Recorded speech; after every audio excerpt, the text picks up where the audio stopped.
Matthew chapter 16. The Pharisees and Sadducees came to Jesus and tested him by asking him to show them a sign from heaven.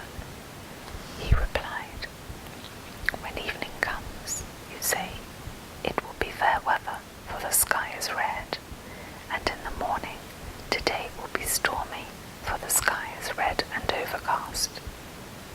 You know how to interpret the appearance of the sky, but you cannot interpret the sign of the times.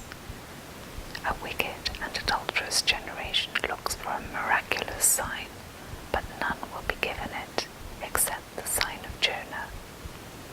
Jesus then left them and went away. When they went across the lake, the disciples forgot to take bread. "Be careful," Jesus said to them. "Be on your guard against the yeast of the Pharisees and Sadducees."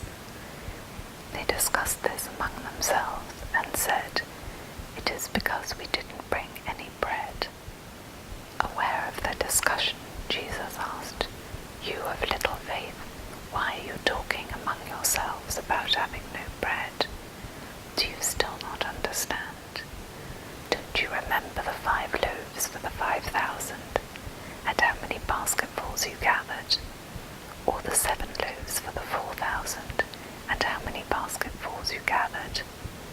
How is it you don't understand that I was not talking to you about bread? But be on your guard against the yeast of the Pharisees and Sadducees."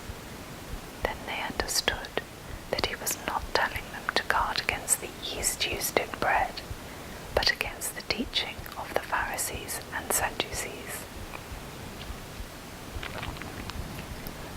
When Jesus came to the region of Caesarea Philippi, he asked his disciples, "Who do people say the Son of Man is?" They replied, "Some say John the Baptist, others say Elijah, and still others, Jeremiah or one of the prophets." "But what about you?" he asked. "Who do you say I am?" Simon Peter answered, "You are the Christ, the Son of the living God." Jesus answered, "Blessed are you, Simon, son of Jonah, for this was not revealed to you by man, but by my Father in heaven. And I tell you that you are Peter, and on this rock I will build my church, and the gates of Hades will not overcome it. I will give you the keys of the kingdom of heaven. Whatever you bind on earth will be bound in heaven, and whatever you loose on earth will be loosed in heaven." Then he warned his disciples not to tell anyone that he was the Christ. From that time on, Jesus began to explain to his disciples that he must go to Jerusalem and suffer many things at the hands of the elders, chief priests, and teachers of the law, and that he must be killed, and on the 3rd day be raised to life. Peter took him aside and began to rebuke him. "Never, Lord," he said, "this shall never happen to you."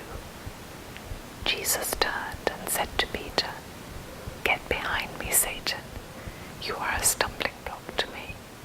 You do not have in mind the things of God, but the things of men." Then Jesus said to his disciples, "If anyone would come after me, he must deny himself and take up his cross and follow me.